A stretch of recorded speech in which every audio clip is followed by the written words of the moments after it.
જગદીશભાઈ, અંતિમ સવાલ કરીશ. પાટીદારો કોને સ્વીકારશે, ગોપાલ ઇટાલિયા કે જયેશ રાદડિયા? જો અત્યારે તો તમને કહું કે સીધી રીતે કહી શકાય એવું નથી. જયેશભાઈ માટે કપરા ચડાણ તો છે, પણ જયેશભાઈનું ઋણ છે અને ગોપાલનું આકર્ષણ છે. જો આ બે વચ્ચે ફેર છે, આકર્ષણ અને ઋણ. કારણ કે ઋણ જયેશભાઈનું છે, ભાજપનું નહીં. ગોપાલભાઈનું આકર્ષણ છે પણ એનું ઋણ નથી.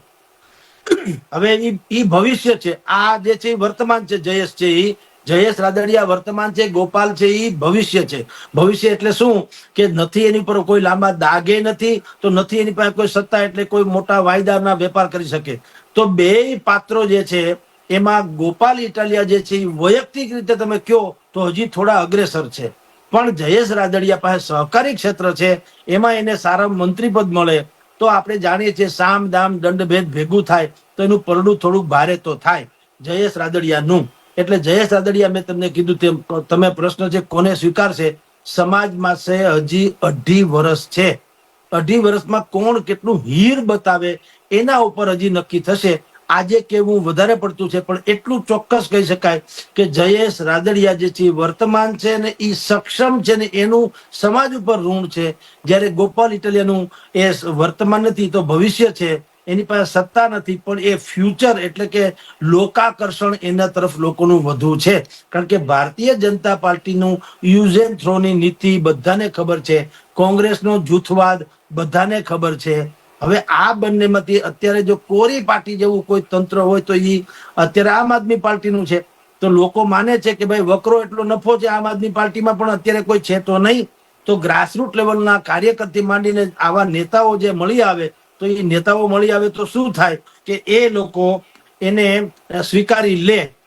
એટલે અત્યારે થોડુંક ભલે વધુ પડતું કહેવાય, પણ એટલી વાત તો નક્કી છે કે જયેશ રાદડિયા અને ગોપાલ ઇટાલિયા આ બંને વચ્ચે અત્યારે આજથી T20 જેવી મેચ શરૂ થઈ છે, જે 2-2.5 વર્ષની ઓલામાં ખબર પડશે કે કોણ કેટલામાં છે.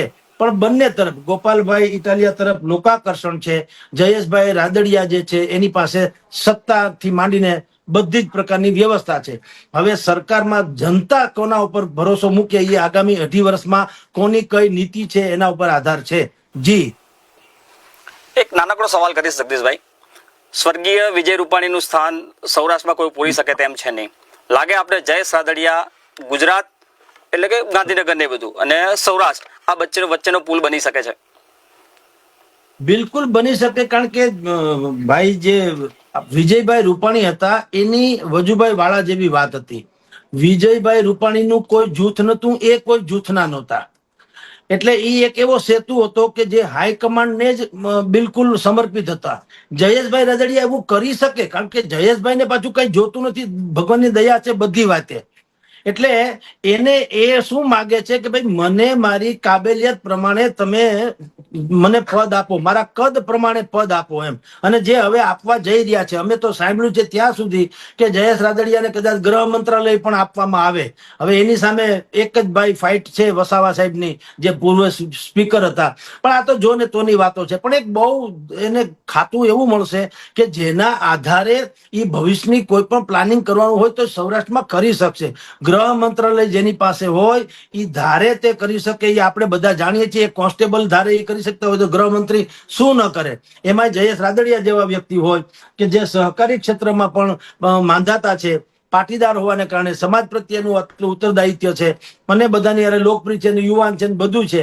તો ભારતીય જનતા પાર્ટી ગોપાલ ઇટાલિયા જેવા સક્ષમ કેન્ડિડેટને પાછો પાડવા માટે થઈને જયેશ રાદડિયાને આગળ કરે અને એના માટે થઈને જે કરવું ઘટે એના માટે આપણે કહે ને બુદ્ધમ શરણમ ગચ્છામી, એમ અત્યારે રાદડિયા શરણમ ગચ્છામી ભારતીય જનતા પાર્ટી થઈ છે. હવે ભવિષ્ય में देखते हैं क्या होता है.